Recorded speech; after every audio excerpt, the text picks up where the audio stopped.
Salam sejahtera untuk kita semua. Perkenalkan, nama saya Tiara Shania Putri. Nama saya Muhammad Rizky Yasir. Dan saya Maharani Kartika.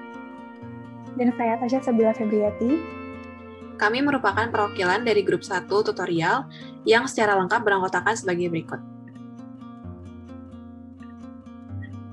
Dalam kesempatan kali ini, kami akan mempresentasikan poster edukasi yang telah kelompok kami buat. Dalam poster edukasi ini, kami mengangkat tema kejahatan seksual sebagai tema utama dengan mempertimbangkan fakta bahwasannya kejahatan seksual merupakan isu sosial yang masih sering terjadi di Indonesia. Berdasarkan data statistik yang diperoleh oleh Komnas Perempuan, pada tahun 2018 terdapat 406.178 kasus kekerasan terhadap perempuan di Indonesia. Sementara itu, pada tahun 2019 terdapat 431.471 kasus dan angka tersebut menunjukkan peningkatan dari tahun sebelumnya. Kemudian, pada tahun 2020 terdapat 299.911 kasus kejahatan seksual terhadap perempuan di Indonesia. Kelompok-kelompok rentan yang berpotensi menjadi korban dari kejahatan seksual tidak hanya menyasar pada satu kelompok atau golongan, melainkan kekerasan seksual dapat terjadi pada kelompok gender apapun serta kelompok usia berapapun. Hal-hal tersebut memperkuat alasan utama kami mengangkat kejahatan seksual sebagai tema utama dalam poster edukasi ini. Lalu, ada pula beberapa hubungan dari isu kejahatan seksual dengan profesi kedokteran.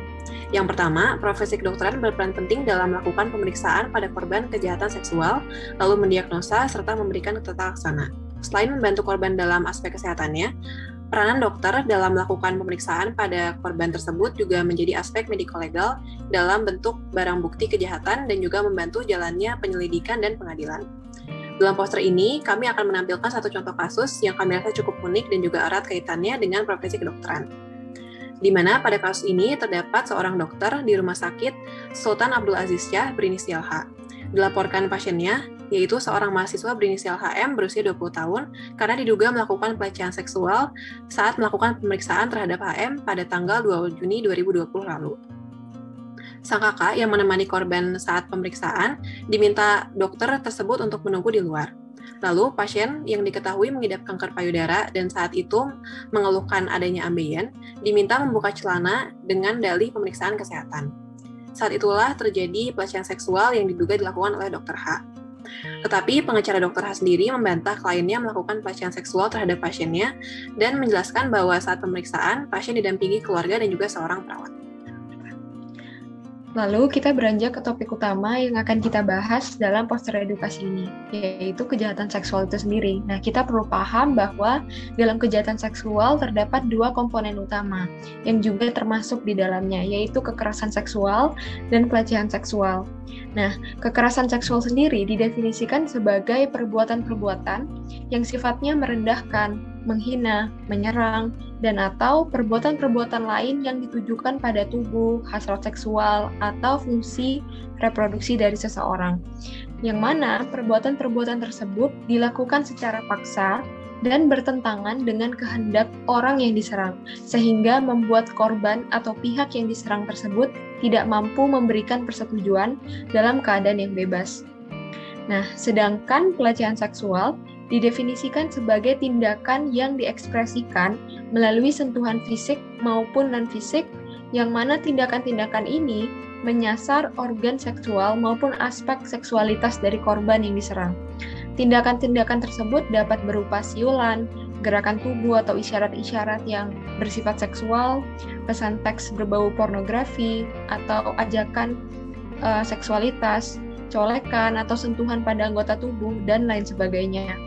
Baik kekerasan seksual maupun pelecehan seksual dapat membuat korban merasa direndahkan harkat dan martabatnya sebagai manusia, yang menciptakan penderitaan dan kesengsaraan secara fisik, psikis, seksual, serta kerugian secara ekonomi, sosial, dan budaya pada korban itu sendiri.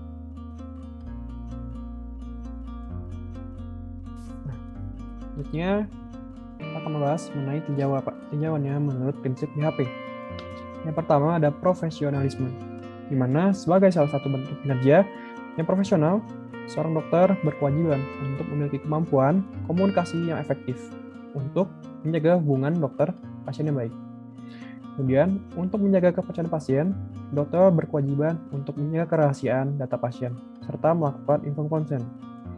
Sesuai dengan isi Sumpah Hippokrates, dokter berkewajiban untuk menjalankan tugasnya dengan cara yang terhormat dan bermoral tinggi, sesuai dengan martabat pekerjaannya. Kemudian juga profesional, berarti memiliki kompetensi yang baik dalam pengetahuan, keterampilan, dan perilaku yang sesuai standar yang telah ditetapkan, dan tidak mendahulukan kepentingan pribadi.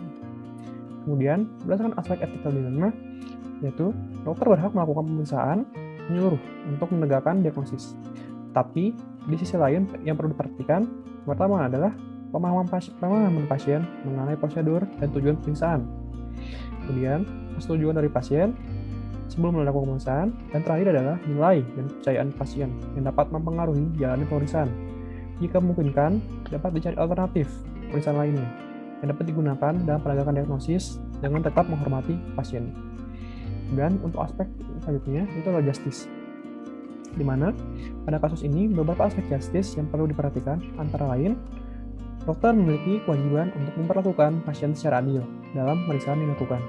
Kemudian, dokter tidak dibolehkan untuk menolak jika pasien ingin berobat karena alasan sosial, moral, gender, dan hal lain. Lalu selanjutnya aspek autonomi. Pada kasus ini, beberapa aspek otonomi yang perlu diperhatikan antara lain, pertama, dokter memiliki kewajiban untuk melakukan informed consent sebaik mungkin sehingga pasien dapat mengerti prosedur pemeriksaan medis yang akan dijalani. Pada kasus ini adalah pemeriksaan yang dimasukkan adalah pemeriksaan ambien. Lalu yang kedua, pasien memiliki hak dalam menerima ataupun menolak pemeriksaan fisik yang akan dijalani. Yang ketiga adalah pasien memiliki hak meminta kerabat ataupun orang terpercaya yang mendampingi saat pemeriksaan fisik dilakukan. Lalu yang keempat adalah dokter memiliki hak untuk meyakinkan pasien dalam menjalani pemeriksaan fisik ambien untuk tujuan pengobatan. Lalu aspek lain yaitu beneficence. Dokter harus melakukan pemeriksaan agar bisa menentukan diagnosis dan juga tata laksana yang akan diberikan untuk keluhan yang dialami pasien. Lalu aspek selanjutnya adalah non-maleficent, yaitu pada saat pemeriksaan perlu dilakukan informed consent terhadap pasien apa tujuan diharuskannya membuka celana saat melakukan pemeriksaan, sehingga pasien tidak akan salah sangka bahwa dokter melakukan pelecehan seksual meskipun sudah ditemani oleh perawat. Sekian presentasi dari kami, mohon maaf apabila dalam penyampaian ada kesalahan kalimat ataupun kata. Terima kasih atas perhatiannya.